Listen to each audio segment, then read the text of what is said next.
ಆತ್ಮೀಯ ವಿದ್ಯಾರ್ಥಿ ಮಿತ್ರರೇ, ನಾವು ಈ ಒಂದು ಸೆಷನ್ನಲ್ಲಿ ಕೌನ್ಸ್ಲಿಂಗ್ನ ಕೆಲವೊಂದು ಗುರಿಗಳು ಅಂದರೆ ಆಪ್ತ ಸಮಾಲೋಚನಾ ಪ್ರಕ್ರಿಯೆಯ ಗುರಿಗಳನ್ನು ನಾವು ಅಧ್ಯಯನವನ್ನು ಮಾಡೋಣ. ಇಲ್ಲಿ ಆಪ್ತ ಸಮಾಲೋಚನಾ ಪ್ರಕ್ರಿಯೆಯ ಪ್ರಮುಖವಾಗಿರ್ತಕ್ಕಂಥ ಗುರಿಗಳನ್ನು ನೋಡುವುದರ ಜೊತೆಗೆ ನಾವು ಅದರ ಉದ್ದೇಶಗಳನ್ನು ಸ್ವಲ್ಪ ಅರ್ಥ ಮಾಡಿಕೊಳ್ಳೋಣ ಹಾಗೂ ಆ ಗೋಲ್ಗಳು ಯಾವ ರೀತಿಯಾಗಿ ಕೌನ್ಸ್ಲಿಂಗ್ ಪ್ರೋಸೆಸ್ಸಿಗೆ ಸಹಾಯವಾಗುತ್ತೋ ಅನ್ನೋದನ್ನು ನಾವು ಈ ಒಂದು ತರಗತಿಯಲ್ಲಿ ಚರ್ಚೆ ಮಾಡೋಣ. ಮೊದಲನೇದಾಗಿ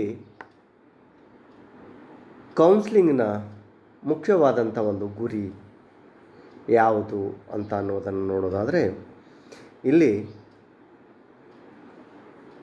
ಒಬ್ಬ ಕ್ಲೈಂಟ್ನನ್ನು ಅರ್ಥ ಮಾಡಿಕೊಳ್ಳುವುದು, to understand the clients behavior. This is the major aim or major goal of the counselling process or the counselling goals. What we want to understand is behavior. ಏನು ನಾವು ವರ್ತನೆಯಲ್ಲಿ ಏನನ್ನು ನಾವು ಅರ್ಥ ಮಾಡ್ಕೊಳ್ಬೋದು ಅಂತ ನೋಡಿದ್ದೆ ಆದರೆ, we must be understand his motivational level. ಏನು ನೋಡಬೇಕಾಗಿದೆ? ಅವನ ಒಂದು ಮೋಟಿವೇಶ್ನಲ್ ಒಂದು ಲೆವೆಲನ್ನು ನೋಡಬೇಕಾಗಿದೆ. And same time we must be understand and identify his feelings. ಅವನ ಭಾವನೆಗಳನ್ನು ನಾವು ಪತ್ತೆ ಹಚ್ಚಬೇಕಾಗಿದೆ. ಮೋಟಿವೇಶನ್ ಮತ್ತು ಫೀಲಿಂಗ್ಸ್ ಇವೆರಡನ್ನು ನೋಡುವುದು ನಮ್ಮ ಪ್ರಮುಖವಾಗಿರ್ತಕ್ಕಂಥ ಉದ್ದೇಶ ಅಥವಾ ಗುರಿಯಾಗಿದೆ ಅಂಥೇಳಿ ನಾವು ಹೇಳ್ಬೋದು. ಅದರ ಜೊತೆಗೆ ಈ ಕೌನ್ಸ್ಲಿಂಗ್ ಅಂತಕ್ಕಂಥದ್ದು, ಕೌನ್ಸ್ಲಿಂಗ್ ಪ್ರೋಸೆಸ್ ಅಂತಕ್ಕಂಥದ್ದು ಯಾವಾಗ when we are understanding his behaviour, automatically ಏನು ಮಾಡ್ತೀವಿ ಅಂತಂದಾಗ ಅವನನ್ನು ಸಹಾಯ ಮಾಡುವಲ್ಲಿ ತೊಡಗುತ್ತೀವಿ. ಸಹಾಯ ಅಂತಂದರೆ ಯಾವ ರೀತಿಯಾಗಿ ಮಾಡೋದು ಅಂತಂದಾಗ, ಏನು ಸಮಸ್ಯೆ ಅವನಲ್ಲಿದೆಯೋ ಆ ಸಮಸ್ಯೆಯಿಂದ ಹೊರಬರುವಂತೆ ಮಾಡುವುದು. ಹೀಗಾಗಿ ನಮ್ಮ ಒಂದು ಪ್ರಮುಖ ಗುರಿ ಏನು ಅಂತಂದಾಗ ಸಮಸ್ಯೆಯನ್ನು ಅರ್ಥ ಮಾಡಿಕೊಳ್ಳುವುದು, ಸಮಸ್ಯೆಯನ್ನು ಅರ್ಥ ಮಾಡಿಕೊಳ್ಳಬೇಕಾದಾಗ ವ್ಯಕ್ತಿಯನ್ನು ಅರ್ಥ ಮಾಡಿಕೊಳ್ಳೋದು, ವ್ಯಕ್ತಿಯನ್ನು ಅರ್ಥ ಮಾಡಿಕೊಂಡ ನಂತರ ಅವನ ಮೋಟಿವೇಶನ್ ಲೆವೆಲನ್ನು ಅರ್ಥ ಮಾಡಿಕೊಳ್ಳುವುದು, and same time we must be know his feelings. ಈ ಭಾವನೆಗಳನ್ನು ನೋಡಿಕೊಳ್ಳೋದು, ಇದು ನಮ್ಮ ಎದುರಿಗೆ ಕಾಣಿಸ್ತಕ್ಕಂಥ ಗುರಿ. ಅದರ ಜೊತೆಗೆ ನಾವು ಏನಾದರೂ ನೋಡಿದ್ದೇ ಆದರೆ, ಈ ಕೌನ್ಸ್ಲಿಂಗ್ ಅಂತಕ್ಕಂಥದ್ದು ಏನನ್ನ ಇನ್ವಾಲ್ವ್ ಆಗಿರುತ್ತೆ ಅಂತಂದಾಗ, ಒಬ್ಬ ಕ್ಲೈಂಟ್, ಇನ್ನೊಬ್ಬ ಕೌನ್ಸ್ಲರ್, ಹೀಗೆ ಈ ಕೌನ್ಸ್ಲಿಂಗ್ನ ಈ ರೀತಿ ಇರ್ತಕ್ಕಂಥ ವ್ಯಕ್ತಿಯಗಳ ಒಂದು ಸಂಭಾಷಣೆ ಇದೆಯಲ್ವ, ಇದರ ಪ್ರಮುಖವಾಗಿರ್ತಕ್ಕಂಥ ಉದ್ದೇಶ ಅಥವಾ ಗೋಲ್ಸ್ ಏನಾಗಿರುತ್ತೆ ಅಂತಂದಾಗ, ಆ ವ್ಯಕ್ತಿಯಲ್ಲಿ ಅಡಗಿರ್ತಕ್ಕಂಥ ವೈವಿಧ್ಯಮಯವಾದ ಒಂದು ಭಾವನೆ ಇರುತ್ತೆ, ವಿಚಿತ್ರವಾದಂಥ ಒಂದು ಅವನ ಭಾವನೆ ಇರುತ್ತೆ, ಆ ಯುನಿಕ್ ಆಗಿರ್ತಕ್ಕಂಥ ಒಂದು ಅವನ ಗುಣ ಇರುತ್ತೆ.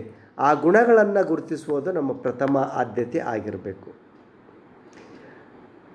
ಅದರ ಜೊತೆಗೆ ಆ ಕ್ಯಾರೆಕ್ಟರ್ಸ್ಗಳನ್ನು ನಾವೇನಾದರೂ ಗುರುತು ಮಾಡಿದ್ದೇ ಆದಾಗ ಸಹಜವಾಗಿ ನಾವು ಆ ವ್ಯಕ್ತಿಗೆ ಬೇಕಾಗಿರ್ತಕ್ಕಂಥ ಸೆನ್ಸ್ ಆಫ್ ಡೈರೆಕ್ಷನ್ಸ್ ಅಂತ ಏನು ಹೇಳ್ತೀವಿ, ಅದನ್ನು ನಾವೇನು ಮಾಡ್ಬೋದು ಅಂತಂದಾಗ ವ್ಯಕ್ತಿಯಲ್ಲಿ ಬರೆಸುವಂತೆ ಮಾಡ್ಬೋದು. ಇದು ಕೌನ್ಸ್ಲಿಂಗ್ನ, ನಮ್ಮ ಕಣ್ಣಿಗೆ ಕಾಣಿಸ್ತಕ್ಕಂಥ ಕೌನ್ಸ್ಲಿಂಗ್ನ ಒಂದು ಗುರಿಗಳಾಗಿದೆ ಅಂತ ಹೇಳ್ಬೋದು. ಇಲ್ಲಿ ಕೌನ್ಸ್ಲಿಂಗು ಎರಡು ಹಂತದಲ್ಲಿ ನಾವು ಇದನ್ನು ಏನು ಮಾಡ್ಬೋದು ಅಂತಂದಾಗ ಡಿವೈಡ್ ಮಾಡ್ಬೋದು. ಒಂದು ಏನು ಅಂತಂದಾಗ, ಒಂದು ಶಾರ್ಟ್ ಟರ್ಮ್ ಅಂದರೆ ಇಮ್ಮಿಡಿಯೇಟ್ ಒಂದು ರಿಲೀಫ್ ಸಿಗ್ತಕ್ಕಂಥದ್ದು, ಇಮ್ಮಿಡಿಯೇಟ್ ಗೋಲ್ ಅಂತ ಕರಿಬೋದು, ಅಥವಾ ಶಾರ್ಟ್ ಟರ್ಮ್ ಗೋಲ್ಸ್ ಅಂತ ಕರಿಬೋದು. ಇನ್ನೊಂದು ಲಾಂಗ್ ಟರ್ಮ್ ಗೋಲ್ ಅಂತ ಅನ್ಬೋದು. ಅಂದರೆ ಈ ಎರಡೂ ರೀತಿಯ ಗುರಿಗಳನ್ನು ಇಟ್ಕೊಂಡು ಕೌನ್ಸ್ಲಿಂಗ್ ಅಂತಕ್ಕಂಥದ್ದು ತನ್ನ ಪ್ರಕ್ರಿಯೆಯಲ್ಲಿ ತೊಡಗುತ್ತೆ. ಅಂದರೆ ಕೌನ್ಸ್ಲಿಂಗಿನ ಗುರಿ ಎರಡು ರೀತಿಯಾಗಿ ನಮ್ಮ ಕಣ್ಣಿಗೆ ಕಾಣಿಸುತ್ತೆ. ಮೊದಲನೇದು ಸಡನ್ನಾಗಿ ಇಮ್ಮಿಡಿಯೇಟಾಗಿ ನಮ್ಮ ಗುರಿ ಏನು, ಕೌನ್ಸ್ಲರ್ನ ಒಂದು ಕೌನ್ಸ್ಲಿಂಗ್ನ ಗುರಿ ಏನು ಅಂತ ನಮ್ಮನ್ನು ನಾವು ಪ್ರಶ್ನೆ ಮಾಡಿಕೊಂಡಾಗ ಸಹಜವಾಗಿ ಏನು ಅಂತಂದಾಗ ವ್ಯಕ್ತಿಯ ಪ್ರಾಬ್ಲಮ್ಮನ್ನು ಐಡೆಂಟಿಫೈ ಮಾಡ್ತಕ್ಕಂಥದ್ದು. V must be know the clients problem and we must B assess the is level of problem. ಅವನ ಆ ಸಮಸ್ಯೆ ಎಷ್ಟರ ಮಟ್ಟಿಗೆ ಒಂದು ಕಾಠಿಣ್ಯತೆಯಿಂದ ಕೂಡಿದೆ ಅನ್ನೋದನ್ನು ನೋಡಬೇಕು. ಅದರ ಜೊತೆಗೆ ಏನು ಅಂತಂದಾಗ ಇಮ್ಮಿಡಿಯೇಟ್ ಒಂದು ಗೋಲ್ ಏನು ಅಂತಂದಾಗ ಜಸ್ಟ್ ವ್ಯಕ್ತಿಯನ್ನು ಏನು ಮಾಡಬೇಕು ಅಂತಂದಾಗ ರಿಲೀಫ್ ಕಂಡುಕೊಳ್ಳುವಂತೆ ಮಾಡಬೇಕು. ತಕ್ಷಣದಲ್ಲಿ ಒಂದು ರಿಲೀಫನ್ನು ಕಂಡುಕೊಳ್ಳುವಂತೆ ಮಾಡಬೇಕು. ಹಬ್ಬ ಅಂತ ಉಸಿರು ಬಿಡುವ ಹಾಗೆ ಆಗಬೇಕು. ಏನೋ ಅಂತೂ ನಾನು ಬಂದಿದ್ದಕ್ಕೆ ಒಂದು ಉಪಯೋಗ ಆಯ್ತಲ್ಲ ಅನ್ನುವ ಹಾಗೆ ಆಗಬೇಕು. ಅಂದರೆ ಇಮ್ಮಿಡಿಯೇಟ್ ಅದರ ಒಂದು ಗೋಲ್ ಏನು ಅಂತಂದಾಗ relief from the tension. And immediate goal ಅಂದರೆ ಏನು ಅಂತಂದಾಗ ಟು ಐಡೆಂಟಿಫೈಯಿಂಗ್ ದ ಪ್ರಾಬ್ಲಮ್. ಇವೆರಡು. ಇನ್ನು ಲಾಂಗ್ ಟರ್ಮಲ್ಲಿ ನೋಡಬೇಕಾದಾಗ ಸುಮಾರು ಸೆಷನ್ಸ್ಗಳು ನೋಡುತ್ತೆ. ನಿಮಗೆಲ್ಲ ಗೊತ್ತಿದೆ ಈ ಪ್ರಕ್ರಿಯೆ, ಒಂದು ಕೌನ್ಸಿಲಿಂಗ್ ಪ್ರೋಸೆಸ್ ತುಂಬ lengthy process. It will take the more time. ಆದರೆ the aim of the long term goal is ಏನು ಅಂತ ಅಂದಾಗ ಫುಲ್ಲಿ ಫಂಕ್ಷನಿಂಗ್ ಪರ್ಸನ್. ಒಬ್ಬ ವ್ಯಕ್ತಿಯನ್ನು ನಾವೇನು ಮಾಡಬೇಕಾಗಿದೆ, ಫುಲ್ಲಿ ಫಂಕ್ಷನಿಂಗ್ ಪರ್ಸನ್. ಅಂದರೆ ಅವನ ಎಲ್ಲ ಸಮಸ್ಯೆಗಳನ್ನು ಪರಿಹಾರ ಮಾಡಿ ಸಮಾಜ ಒಪ್ಪುವಂಥ ಒಬ್ಬ ವ್ಯಕ್ತಿಯನ್ನಾಗಿ ಮಾಡಿ ಹೊರತರ್ತಕ್ಕಂಥದ್ದು. ಆ ರೀತಿಯಾಗಿ ನಾವು ಮಾಡಬೇಕು. ಇದು ನಮ್ಮ ಗುರಿ ಆಗಿರುತ್ತೆ. ಹೀಗೆ ಇಲ್ಲಿ ಮನೋವಿಜ್ಞಾನದಲ್ಲಿ ಆಪ್ತ ಸಮಾಲೋಚನೆಯಲ್ಲಿ ಕೆಲವೊಂದು ಗುರಿಗಳನ್ನು ಇಟ್ಕೊಂಡು ನಾವೇನು ಮಾಡ್ತಾ ಇದ್ದೀವಿ ಅಂತಂದಾಗ ಕೌನ್ಸ್ಲಿಂಗನ್ನು ನಡೆಸ್ತೀವಿ. ಆ ಗುರಿಗಳು ಯಾವುದು ಅಂತ ಅನ್ನೋದನ್ನು ನಾವು ಈಗ ಒಂದೊಂದಾಗಿ ನೋಡೋಣ. ಮೊದಲನೇ ಗುರಿ ಏನು ಅಂತಂದಾಗ ಡೆವಲಪ್ಮೆಂಟಲ್ ಗೋಲ್ಸ್. ಆಪ್ತ ಸಮಾಲೋಚನಾ ಒಂದು ಮನೋವಿಜ್ಞಾನದ ಪ್ರಕ್ರಿಯೆಯಲ್ಲಿ ತೊಡಗಿದಾಗ ನಮ್ಮ ಎದುರುಗಡೆ ಇರತಕ್ಕಂಥ ಒಂದು ಮೊದಲನೇ ಗುರಿ ಇದು. ನಾನು ಅದನ್ನು ಲಾಂಗ್ ಟರ್ಮ್ ಮತ್ತು ಶಾರ್ಟ್ ಟರ್ಮ್ ಅಥವಾ ಇಮ್ಮಿಡಿಯೇಟ್ ಮತ್ತು ಲಾಂಗ್ ಟರ್ಮ್ ಒಂದು ರೀತಿಯಲ್ಲಿ ನಾನು ಸಹಜವಾಗಿ ಅದನ್ನು ಎಕ್ಸ್ಪ್ಲೈನ್ ಮಾಡ್ತಾ ಇದ್ದ. ಆದರೆ ಈಗ ನಾನು ಒಂದೊಂದಾಗಿ ಪಾಯಿಂಟ್ ಟು ಪಾಯಿಂಟ್ ನಿಮ್ಮ ಎದುರುಗಡೆ ಇಡ್ತಾ ಇದ್ದೇನೆ. ಮೊದಲನೇ ಗುರಿ ಯಾವುದು ಅಂತಂದಾಗ ಡೆವಲಪ್ಮೆಂಟಲ್ ಗೋಲ್ಸ್. ಏನು ಡೆವಲಪ್ಮೆಂಟಲ್ ಗೋಲ್ಸ್ ಅಂತಂದಾಗ ಕನ್ನಡದಲ್ಲಿ ಅದನ್ನು ಬೆಳವಣಿಗೆ ಅಥವಾ ಅಭಿವೃದ್ಧಿ ಗುರಿ ಅಂತೇಳಿ ಕರಿತೀವಿ. ಏನು ಬೆಳವಣಿಗೆ ಆಗಬೇಕು, ಏನು ಅವನಲ್ಲಿ ಅಭಿವೃದ್ಧಿಯನ್ನು ಹೊಂದಬೇಕು, ಯಾವ ರೀತಿಯಾಗಿ ಅಭಿವೃದ್ಧಿಯನ್ನು ನಾವು ಪಡಿಸ್ಬೇಕು. ಅಲ್ಲಿ ಒಬ್ಬ ವ್ಯಕ್ತಿಯ ಸಮಸ್ಯೆಯನ್ನು ನಾವು ಐಡೆಂಟಿಫೈ ಮಾಡಿದ್ದೇ ಆದಾಗ, ಆ ವ್ಯಕ್ತಿಯಲ್ಲಿರ್ತಕ್ಕಂಥ ಕೆಲವೊಂದು ಗುಣಗಳನ್ನು ನಾವು ಅರ್ಥ ಮಾಡಿಕೊಂಡಿದ್ದೇ ಆದಾಗ ಓವರಾಲ್ ಒಂದು ಯುನಿಕ್ ಕ್ಯಾರೆಕ್ಟರ್ಸ್ ಏನಿದೆ ಅಂತಕ್ಕಂಥದ್ದು ನಾವೇನಾದರೂ ನೋಡಿದ್ದೇ ಆದರೆ ಅಥವಾ ಅರ್ಥೈಸಿಕೊಂಡಿದ್ದೇ ಆದರೆ ನಾವು ಏನು ಮಾಡಬೇಕಾಗತ್ತೆ ಅಂತಂದಾಗ ಅವನ ಬೆಳವಣಿಗೆ ಕಡೆ ಗಮನವನ್ನು ಹರಿಸಬೇಕಾಗತ್ತೆ. ಯಾವ ರೀತಿಯಾದಂಥ ಬೆಳವಣಿಗೆ? ಸಾಮಾಜಿಕ ಅಭಿವೃದ್ಧಿ. ಯಾವ ರೀತಿಯಾಗಿ ಸಾಮಾಜಿಕ ಅಭಿವೃದ್ಧಿಗೊಳಿಸೋದು ಆ ವ್ಯಕ್ತಿಯನ್ನು, ಕ್ಲೈಂಟನ್ನು ಅಂತಂದಾಗ ಸಮಸ್ಯೆ ಏನು ಅನ್ನುವುದನ್ನು ಗುರುತಿಸಿದ ನಂತರ ಸಮಸ್ಯೆ ಎಳೆಯಾಗಿ ಅವನ ಎದುರುಗಡೆ ಇಟ್ಟಾಗ ಆ ಸಮಸ್ಯೆ ಅವನೇ ಸ್ವತಃ ವಿಶ್ಲೇಷಣೆಯನ್ನು ಮಾಡಿಕೊಳ್ಳುವಂತೆ ಮಾಡಿದಾಗ ನಾನು ಸಮಾಜದಲ್ಲಿ ಹೇಗಿರಬೇಕು, ನನ್ನದೇ ಆದಂಥ ಒಂದು ಸ್ಥಾನಮಾನವನ್ನು ಯಾವ ರೀತಿಯಾಗಿ ಅಭಿವೃದ್ಧಿಯನ್ನು ಪಡಿಸ್ತಾ ಹೋಗಬೇಕು. How I want to develop in the society and how I want to lead a better life in the society ಅಂತಕ್ಕಂಥದ್ದನ್ನು ಕಲಿಸ್ಬೇಕಾಗತ್ತೆ. ಯಾಕಂದರೆ ಸೊಸೈಟಿ ಅಂತಂದಾಗ ಇಟ್ಸ್ ಎ ಮಲ್ಟಿಕಲ್ಚರಲ್, ಮಲ್ಟಿಲಿಂಗ್ವಲ್. ನಮ್ಮಲ್ಲಿ ಅಂತೂ ಮಲ್ಟಿ ರಿಲಿಜಿಯನ್, ಮಲ್ಟಿ ಕ್ಯಾಸ್ಟ್, ಒಂದೊಂದು ಜಾತಿ, ಓಣಿಗೊಂದು ಜಾತಿ, ಓಣಿಗೊಂದು ಭಾಷೆ, ಓಣಿಗೊಂದು ಕಲ್ಚರ್, ಈ ರೀತಿ ಇರ್ತಕ್ಕಂಥದ್ದು ನಮ್ಮ ಭಾರತೀಯ ಸಂಸ್ಕೃತಿ. ಹೀಗಿದ್ದಾಗ ಏನಾಗುತ್ತೆ, ನಾವು ಎಲ್ಲರ ಜೊತೆಗೆ ಹೊಂದಿಕೊಂಡು ಹೋಗುವುದು ಭಾಳ ಕಷ್ಟಕರವಾದಂಥ ಸಂಗತಿ. ಅದು ಸಮಸ್ಯೆಯ ಸುಳಿಯಲ್ಲಿ ಸಿಕ್ಕಿ ಹಾಕಿಕೊಂಡಾಗ ಯಾವ ರೀತಿ ನಾವು ಬದುಕಬೇಕು ಅನ್ನುವುದು ಇನ್ನೂ ಭಾಳಷ್ಟು ಪ್ರಶ್ನಾರ್ಥಕವಾಗಿ ಉಳಿಯುತ್ತೆ. ಇಂಥ ಸನ್ನಿವೇಶದಲ್ಲಿ ನಮ್ಮ ಮೊದಲ ಗುರಿ ಏನಾಗಿರಬೇಕು ಅಂತಂದಾಗ, the client must be know the his problem. ಕ್ಲೈಂಟಿಗೆ ಗೊತ್ತಾಗಬೇಕು. And also he knows the depth of problem. ಆ ಸಮಸ್ಯೆಯ ಆಳವನ್ನು ಅವನಿಗೆ ಗೊತ್ತು ಮಾಡಿಸ್ಬೇಕು. ಗೊತ್ತ ಆದ ನಂತರ ಅವನನ್ನು ತಾನು ಗುರುತಿಸಿಕೊಂಡಾಗ ಆವಾಗ ನಾವು ಸಾಮಾಜಿಕವಾಗಿ, ಸಾಂಸ್ಕೃತಿಕವಾಗಿ ಮತ್ತು ಎಕನಾಮಿಕಲ್ ಕಂಡೀಷನ್ ಒಂದು ಇದರಲ್ಲಿ ನಾವು ಆ ವ್ಯಕ್ತಿಯ ಅಭಿವೃದ್ಧಿಯನ್ನು ಹೊಂದುವಂತೆ ಮಾಡಬೇಕಾಗತ್ತೆ. And the same time we are the human being. We must be adjust with the society. When we want to adjust, we must be show the adjustment characters. ಇದು ಭಾಳ ಪ್ರಮುಖವಾಗಿರ್ತಕ್ಕಂಥದ್ದು. ಮನುಷ್ಯನಿಗೆ ಯಾವಾಗ ಹೊಂದಾಣಿಕೆಯ ಗುಣಗಳು ಭಾಳಷ್ಟು ಕಡಿಮೆ ಇರುತ್ತೋ ಆವಾಗ ಮನುಷ್ಯ ಏಕಾಂಗಿ ಆಗ್ತಾ ಹೋಗ್ತಾನೆ. ಯಾವಾಗ ಹೊಂದಾಣಿಕೆ ಮನೋಭಾವ ಹೆಚ್ಚಿಗಿರುತ್ತೋ ಆವಾಗ ಸಮಾಜದ ಎಲ್ಲ ಜಾತಿಯ ಜನಾಂಗದ ಜೊತೆಗೆ, ಎಲ್ಲ ರೀತಿಯ ವ್ಯಕ್ತಿಗಳ ಜೊತೆಗೆ ಅವನೇನು ಮಾಡ್ತಾನೆ, ಕೂಡಿಕೊಂಡು ಜೀವನವನ್ನು ಮಾಡೋದನ್ನು ಕಲ್ಕೊಳ್ತಾನೆ. ಅದಕ್ಕೆ ಅವನಲ್ಲಿ ಆ ವ್ಯಕ್ತಿಯಲ್ಲಿ ಅಡ್ಜಸ್ಟ್ಮೆಂಟ್ ನೇಚರ್ಸನ್ನು, ಅಡ್ಜಸ್ಟ್ಮೆಂಟ್ ಕ್ಯಾರೆಕ್ಟರ್ಸನ್ನು ಅವನಲ್ಲಿ ಬೆಳೆಸುವಂತೆ ಮಾಡಬೇಕು. ಅಂದಾಗ ಅವನ ಸರ್ವತೋಮುಖ ಬೆಳವಣಿಗೆಯನ್ನು ಆಗುತ್ತೆ.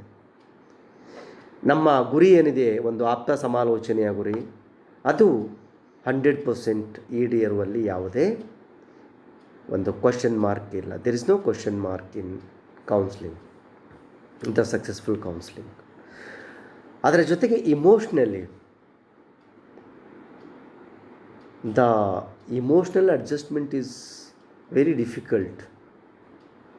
ಹೇಗೆ ಅಂತ ನಾವು ಕೇಳಿದಾಗ,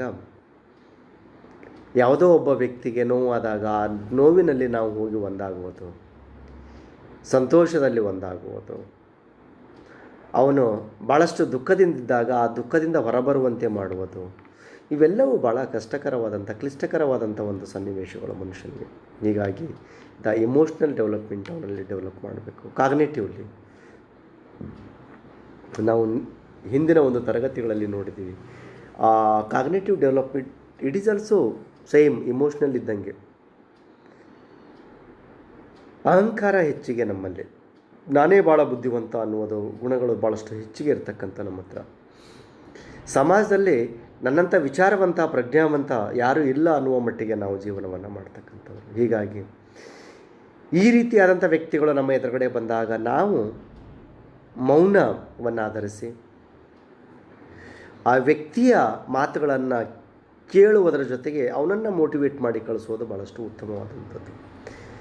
ಆಗ ನಾನು ವಾದ ಕೇಳಿದಾಗ ನಾನು ದಡ್ಡನಾಗ್ತೀನಿ, ಅವನ ಈಗೋವನ್ನು ಟಚ್ ಮಾಡಿದಾಗೆ ಆಗುತ್ತೆ, ಈಗೋವನ್ನು ಹರ್ಟ್ ಮಾಡಿದಾಗೆ ಆಗುತ್ತೆ. ಹಾಗಾಗಿ ಯಾವ ರೀತಿಯಾಗಿ ನಾವು ಆ ರೀತಿಯಾದಂಥ ವ್ಯಕ್ತಿಗಳು ಸಮಾಜದಲ್ಲಿ ಇದ್ದಾಗ, ನಿಮ್ಮ ಎದುರುಗಡೆ ಬಂದಾಗ ಹೇಗೆ ಅಡ್ಜಸ್ಟ್ ಆಗಬೇಕು ಅನ್ನೋದನ್ನು ಆ ವ್ಯಕ್ತಿಗೆ ಕಲಿಸುವುದರ ಜೊತೆಗೆ ಅವನ ಓವರಾಲ್ ಡೆವಲಪ್ಮೆಂಟ್ ಕಡೆ ನಾವು ಗಮನವನ್ನು ಕಾನ್ಸಂಟ್ರೇಟ್ ಮಾಡಬೇಕಾಗುತ್ತೆ. And same time physical wellness, ಅದರ ಜೊತೆಗೆ ನಾವು ಯಾವ ರೀತಿಯಾಗಿ ನಮ್ಮ ಒಂದು ಫಿಸಿಕಲ್ ಒಂದು ವೆಲ್ನೆಸ್ಸನ್ನು ನೋಡ್ಕೊಳ್ಬೇಕು. ಯಾವಾಗ ಮೆಂಟಲ್ ವೆಲ್ನೆಸ್ ಇರುತ್ತೋ ಆಟೋಮೆಟಿಕಲಿ ಫಿಸಿಕಲ್ ವೆಲ್ನೆಸ್ಸಲ್ಲಿ ಯಾವುದೇ ಚೇಂಜಸ್ಸನ್ನು ಆಗಲ್ಲ. ಹೀಗೆ ಅದರ ಬಗ್ಗೆನೂ ಸ್ವಲ್ಪ ಅವನನ್ನು ದ ಫಿಸಿಕಲಿ, ಯಾಕಂದರೆ ಸ್ವಾಮಿ ವಿವೇಕಾನಂದರು ಒಂದು ಕಡೆ ಹೇಳ್ತಾರೆ, ನನ್ನನ್ನು ಗಟ್ಟಿಯಾದಂಥ ವ್ಯಕ್ತಿಗಳನ್ನು ಕೊಡಿ, ಅಂದರೆ ಕಾಲ್ಚೆಂಡನ್ನು ಒದೆಯುವಂಥ ಸಾಮರ್ಥ್ಯ ಇರ್ತಕ್ಕಂಥ ವ್ಯಕ್ತಿಗಳನ್ನು ಕೊಡಿ, ನಾನು ಒಳ್ಳೆಯ ಒಂದು ಸಮೃದ್ಧವಾದಂಥ ಒಂದು ಭಾರತವನ್ನು ಕಟ್ತೀನಿ ಅಂತೇಳಿ. Same it shows the physical wellingness. ಯಾವಾಗ ಫಿಸಿಕಲ್ ವೆಲ್ನೆಸ್ ಇರುತ್ತೋ, ಫಿಸಿಕಲಿ ಸ್ಟ್ರಾಂಗ್ ಆಗಿರ್ತಾನೋ, ಮೆಂಟಲಿನೂ ಆಟೋಮೆಟಿಕ್ಕಾಗಿ ಏನಾಗ್ತಾನೆ ಅಂತಂದಾಗ ಸ್ಟ್ರಾಂಗ್ ಆಗ್ತಾನೆ. ಗಟ್ಟಿಯಾದ ಶರೀರದಲ್ಲಿ ಗಟ್ಟಿಯಾದಂಥ ಮನಸ್ಸು ಸಹಜ. ಇನ್ನು ಎರಡನೇ ಒಂದು ಗುರಿಯನ್ನು ಯಾವುದು ಅಂತಂದಾಗ ಪ್ರಿವೆಂಟಿವ್ ಗೋಲ್ಸ್. ಏನು ಪ್ರಿವೆಂಟ್ ಮಾಡಬೇಕಿಲ್ಲಿ? ಅನ್ಡಿಸೈರ್ಡ್ ಔಟ್ಕಮ್ಸ್ಗಳಿರುತ್ತೆ.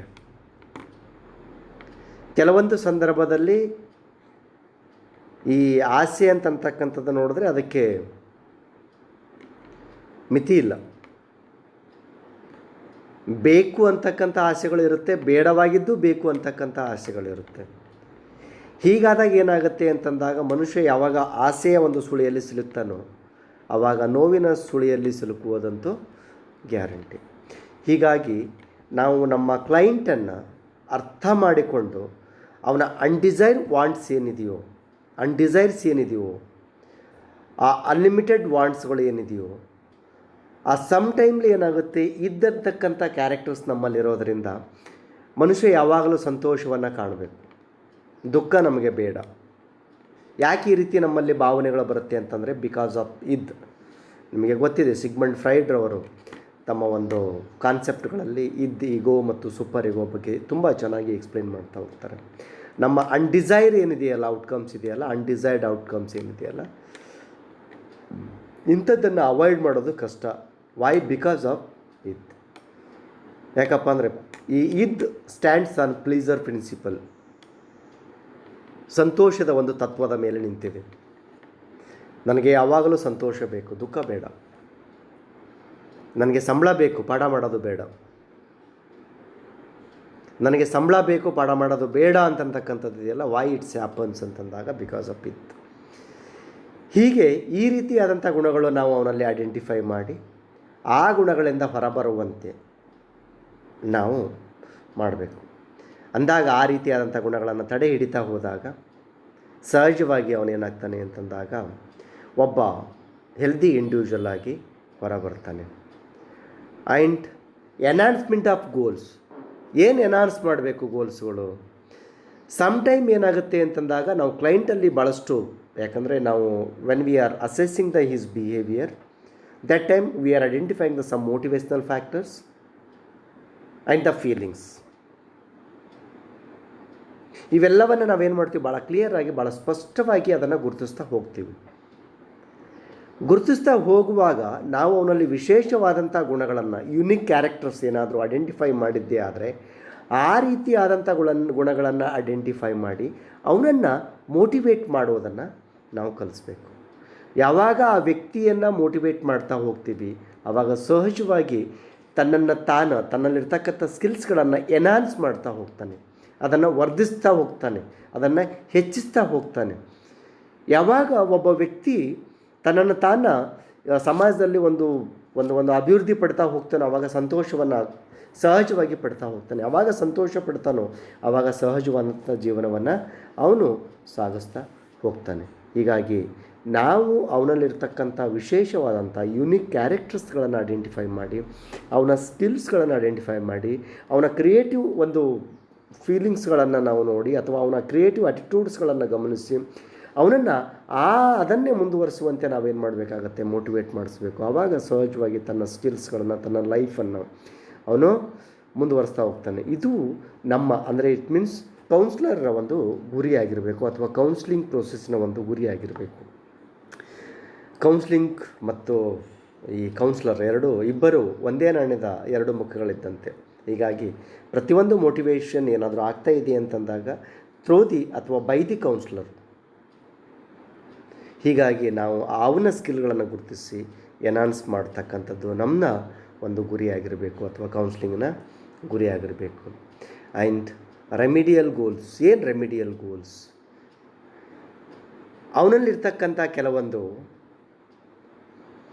ಯಾವುದಾದ್ರೂ ಗುಣಗಳು ಆ ರೀತಿ ಕಂಡ್ರೆ, ಅಂದರೆ ಡಿಪ್ರೆಷನ್ ಆಗಿರ್ಬೋದು ಅಥವಾ ಅಪ್ಸೆಟ್ ಫೀಲಿಂಗ್ಸ್ ಆಗಿರ್ಬೋದು ಅಥವಾ ಅನ್ಡಿಸೈರ್ಡ್ ಡೆವಲಪ್ಮೆಂಟ್ಸ್ ಆಗಿರ್ಬೋದು, ಇವುಗಳನ್ನು ಹೇಗೆ ತಡಿಬೇಕು ಅನ್ನುವುದನ್ನು ನಾವು ಏನು ಮಾಡಬೇಕು ಅಂತಂದರೆ ಹೇಳ್ಕೊಡ್ಬೇಕು. ಸಮ್ ಟೈಮ್ ಏನಾಗುತ್ತೆ, in the time of counselling ಈ ರೀತಿಯಾದಂಥ ಕೆಲವೊಂದು ಡಿಸೈರ್ಸ್ಗಳು ಹೊರಬರುವಂಥದ್ದು ಇರುತ್ತೆ. ಹೀಗೆ ಅವುಗಳನ್ನು ಆದಷ್ಟು ಬೇಗ ಅದನ್ನು ಪಾಸಿಟಿವ್ ಆಗಿ ಅವುಗಳನ್ನು ತಡೆದು ಬೇರೆ ಒಂದು ವೇಯಲ್ಲಿ ನಾವು ಅವರನ್ನು ಸಮಜಾಯಿಸಿಯನ್ನು ಕೊಡಬೇಕು ಅಥವಾ ಬೇರೆ ಒಂದು ವೇಗೆ ಡೈವರ್ಟನ್ನು ಮಾಡುವ ಪ್ರಯತ್ನದಲ್ಲಿ ನಾವು ಹೋಗಬೇಕು. ಇಲ್ಲದೇ ಇದ್ದಾಗ ಅವನಿಗೇನಾಗುತ್ತೆ, ಸಮ್ ಟೈಮ್ ನೋವಾಗುತ್ತೆ. ನಾವು ಓವರಾಲ್ ಗುರಿ ಏನು ಅಂತಂದಾಗ ಕ್ಲೈಂಟಿನ ಅಭಿವೃದ್ಧಿಯನ್ನು ಮಾಡ್ತಕ್ಕಂಥದ್ದು. ಹೀಗಾಗಿ ಕೆಲವೊಂದು ಅನ್ಡಿಸೈರ್ಸ್ ಒಂದು ಔಟ್ಕಮ್ಸ್ ಏನಾದರೂ ಹೊರಗಡೆ ಬರ್ತಾ ಇದ್ದಾಗ ಅದನ್ನು ತಡೆ ಹಿಡಿಯುವಂಥ ಒಂದು ಸಾಮರ್ಥ್ಯವನ್ನು ಅವನಲ್ಲಿ ಬೆಳೆಸಬೇಕು. ನಾವು ಏನು ಮಾಡಬೇಕು, ಅದನ್ನು ತಡೆ ಹಿಡಿದು ಅದನ್ನು ಡೈವರ್ಟ್ ಮಾಡಿ ಒಂದು ಪಾಸಿಟಿವ್ ಆಟಿಟ್ಯೂಡ್ಸನ್ನು ಡೆವಲಪ್ ಮಾಡುವ ಕಡೆಯಲ್ಲಿ ಹೋಗಬೇಕು. ಆ್ಯಂಡ್ ಸೇಮ್ ಟೈಮ್ ಎಕ್ಸ್ಪ್ಲೋರೇಟ್ರಿ ಗೋಲ್ಸ್,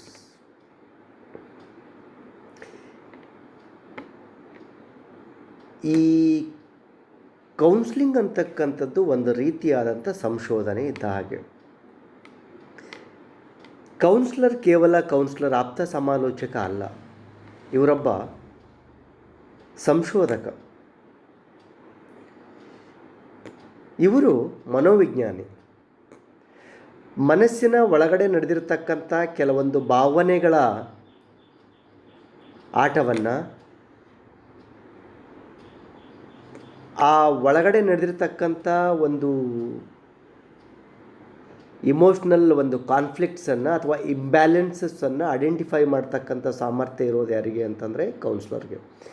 ಯಾವಾಗ ಈ ರೀತಿಯಾದಂಥ ಫೀಲಿಂಗ್ಸ್ ಅಂದರೆ ರಿಸರ್ಚ್ ಫೀಲಿಂಗ್ಸ್ ಕೌನ್ಸ್ಲರ್ ಹತ್ರ ಬರ್ತಾನೋ ಆವಾಗ ಆ ಕೌನ್ಸ್ಲಿಂಗ್ ಒಂದು ಸಕ್ಸಸ್ಸಿವ್ ಕೌನ್ಸ್ಲಿಂಗ್ ಆಗುತ್ತೆ. ಕಾರಣ ಪ್ರತಿಯೊಂದು ಅವನ ಸಣ್ಣ ಒಂದು ಭಾವನೆಗಳನ್ನು, ಸೂಕ್ಷ್ಮವಾಗಿರ್ತಕ್ಕಂಥ ಭಾವನೆಗಳನ್ನು ಗುರುತಿಸುವ ಕಾರ್ಯ ಇದಾಗಿರಬೇಕು. ಎಕ್ಸ್ಪ್ಲೋರೇಟ್ರಿ ಗೋಲ್ಸ್ ಇದರ ಉದ್ದೇಶನೇ ಇದು. The implies examining options, assessing skills and trying new and different activities, environment and relationships. ಈ ಪರಿಶೋಧನಾತ್ಮಕ ಅಂತ ನಾವು ಇದನ್ನು ಕನ್ನಡದಲ್ಲಿ ಕರಿತೀವಿ. ಎಕ್ಸ್ಪ್ಲೋರೇಟ್ರಿ ಗೋಲ್ಸ್ ಅಂದರೆ ಇದನ್ನು ಪರಿಶೋಧನಾತ್ಮಕ ಗುರಿ ಅಂತ ಕರಿತೀವಿ. ಹೀಗಾಗಿ ಈ ಪರಿಶೋಧನಾತ್ಮಕ ಗುರಿ ಕೌನ್ಸ್ಲಿಂಗಲ್ಲಿ ಇತ್ತು ಅಂತಂದಾಗ ಅಥವಾ ಕೌನ್ಸ್ಲರಲ್ಲಿ ಬೆಳೆಸ್ಕೊಂಡಿದ್ದ ಅಂತಂದಾಗ 100% you want to know the behaviour of individuals. ಯಾವಾಗ when he knows he is the particular problem, ಆಟೋಮೆಟಿಕ್ಕಾಗಿ ಏನಾಗುತ್ತೆ, he will get the solution. ಹೀಗಾಗಿ ಕೌನ್ಸ್ಲಿಂಗ್ ಒಂದು ಸಕ್ಸಸ್ಸಿವ್ ಕೌನ್ಸ್ಲಿಂಗ್ ಪ್ರೋಸೆಸ್ ಆಗಬೇಕು ಅಂತಂದಾಗ ಅದರ ಪ್ರಮುಖವಾಗಿರ್ತಕ್ಕಂಥ ಗುರಿ ಒಂದು ಎಕ್ಸ್ಪ್ಲೋರೇಟ್ರಿ ಗೋಲ್ ಆಗಿರಬೇಕು. ಅಂದಾಗ 100% ಏನಾಗುತ್ತೆ, ಆ ಗುರಿ ಸಕ್ಸಸ್ ಆಗುತ್ತೆ, ಅದರಲ್ಲಿ ಯಾವುದೂ ಡೌಟ್ಸ್ ಇರಲ್ಲ ಅಂತ. ಇನ್ನು ಭಾಳಷ್ಟು ಪ್ರಮುಖವಾಗಿರ್ತಕ್ಕಂಥ ಗುರಿಗಳಲ್ಲಿ ಒಂದು ರೀಇನ್ಫೋರ್ಸ್ಮೆಂಟ್.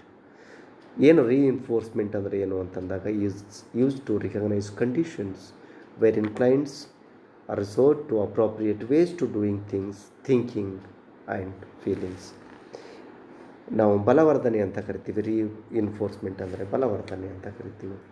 ಏನು ಅಂದರೆ ಪ್ರಾಪರಾಗಿ ಅವನು ಯೋಚನೆ ಮಾಡಲಿಕ್ಕೆ ಅವನಲ್ಲಿ ಆ ಸಾಮರ್ಥ್ಯಗಳನ್ನು ಬೆಳೆಸೋದು, ಅವನ ಸ್ಕಿಲ್ಗಳನ್ನು ಎನ್ಹಾನ್ಸ್ ಮಾಡಿಕೊಳ್ಳುವಂತೆ ನಾವು ಮೋಟಿವೇಟ್ ಮಾಡೋದು, ಅವನ ಒಂದು ಥಿಂಕಿಂಗ್ ಪ್ರೋಸೆಸ್ ದ ರೈಟ್ ವೇಯಲ್ಲಿ ಕಾಗ್ನಿಟಿವ್ ಬ್ಯಾಲೆನ್ಸಸ್ಸನ್ನು ಮಾಡ್ಕೊಂಡು ಹೋಗುವಂತೆ ಮಾಡಬೇಕು. ಯಾಕಂದರೆ ಸೊಸೈಟಿಯಲ್ಲಿ ಒಂದು ನಾವು ಜೀವನ ಮಾಡಬೇಕಾದಾಗ ಕಾಗ್ನಿಟಿವ್ ಬ್ಯಾಲೆನ್ಸಸ್ಸನ್ನು, ಹೀಗೆ ಅವನ ಯೋಚನೆ ಸಾಮರ್ಥ್ಯ, ಯೋಚನಾ ಲಾರಿ ಹೇಗೆ ಹೋಗ್ತಾ ಇದೆ, ಪಾಸಿಟಿವ್ ಕಡೆ ಹೋಗ್ತಾ ಇದೆಯಾ ಅಥವಾ ಅನ್ಡಿಸೈರ್ಡ್ ಕಡೆ ಹೋಗ್ತಾ ಇದೆಯಾ, ಯಾವ ಒಂದು ವೇಯಲ್ಲಿ ಹೋಗ್ತಾ ಇದೆ ಅನ್ನೋದನ್ನು ನೋಡಬೇಕು ಅಂತ.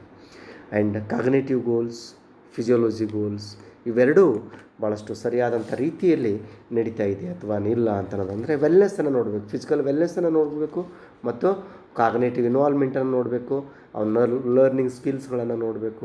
ಅದರ ಜೊತೆಗೆ ಎಲ್ಲಕ್ಕಿಂತ ಇಂಪಾರ್ಟೆಂಟಾಗಿ ಏನು ಅಂತಂದಾಗ ಈ ಸೈಕಲಾಜಿಕಲ್ ಒಂದು ಗೋಲ್ಸ್ ಏನಾಗಿರುತ್ತೆ, ಕೌನ್ಸ್ಲಿಂಗ್ನ ಗೋಲ್ಸ್ ಏನು ಅಂತಂದಾಗ ಸೋಷಿಯಲ್ ಇಂಟ್ರ್ಯಾಕ್ಷನ್ಸ್, ಅವನ ಲರ್ನಿಂಗ್ ಪ್ರೋಸೆಸ್, ಇಮೋಷ್ನಲ್ ಕಂಟ್ರೋಲ್ ಅನ್ನು ಅಬ್ಸರ್ವೇಷನ್ ಮಾಡಿ ಅವನಲ್ಲಿ ಪಾಸಿಟಿವ್ ಸೆಲ್ಫ್ ಕಾನ್ಸೆಪ್ಟನ್ನು ಡೆವಲಪ್ ಮಾಡಿ ಸೆಲ್ಫ್ ಆ್ಯಕ್ಚುಲೈಸೇಷನ್ ಕಡೆ ತೆಗೆದುಕೊಂಡು ಹೋಗುವಂತೆ ಮಾಡುವುದು ಇದರ ಪ್ರಥಮವಾಗಿರ್ತಕ್ಕಂಥ ಮನೋವೈಜ್ಞಾನಿಕ ಗುರಿಯಾಗಿರಬೇಕು. ಅಂದಾಗ ಏನಾಗುತ್ತೆ, ಆ ಸಂಶೋಧನೆಯ ಒಂದು ಭಾವನೆಗಳನ್ನು ಇಟ್ಕೊಂಡು ಒಬ್ಬ ಕೌನ್ಸ್ಲರ್ ಸಂಶೋಧಕನಾಗಿ, ಮನೋವಿಜ್ಞಾನಿಯಾಗಿ, ಸಹೃದಯಿಯಾಗಿ ಒಬ್ಬ ವ್ಯಕ್ತಿಯ ಸಮಸ್ಯೆಗಳನ್ನು ಅರ್ಥಕೊಂಡು ಆ ಸಮಸ್ಯೆಗೆ ಓನ್ಲಿ ಇಮ್ಮಿಡಿಯೇಟ್ ಅಷ್ಟೇ ಅಲ್ಲ, ಲಾಂಗ್ ಟರ್ಮ್ ಆಗಿಯೂ ಅವನನ್ನು ದ ಫುಲ್ಲಿ ಫಂಕ್ಷನ್ಡ್ ಪರ್ಸನ್ ಆಗಿ ಮಾಡುವಲ್ಲಿ ಯಾವುದೇ ಸಂಶಯ ಇರಲ್ಲ. ಇದು ಈ ರೀತಿಯಾದಂಥ ಗುರಿಗಳು ನಮ್ಮ ಕೌನ್ಸ್ಲಿಂಗಲ್ಲಿ ಇದ್ಕೊಂಡ್ರೆ ಕೌನ್ಸ್ಲಿಂಗ್ ಅತ್ಯಂತ ಉತ್ತಮವಾದಂಥ ಒಂದು ಸಕ್ಸಸ್ಫುಲ್ ಆಗಿರ್ತಕ್ಕಂಥ ಕೌನ್ಸ್ಲಿಂಗ್ ಆಗುತ್ತೆ.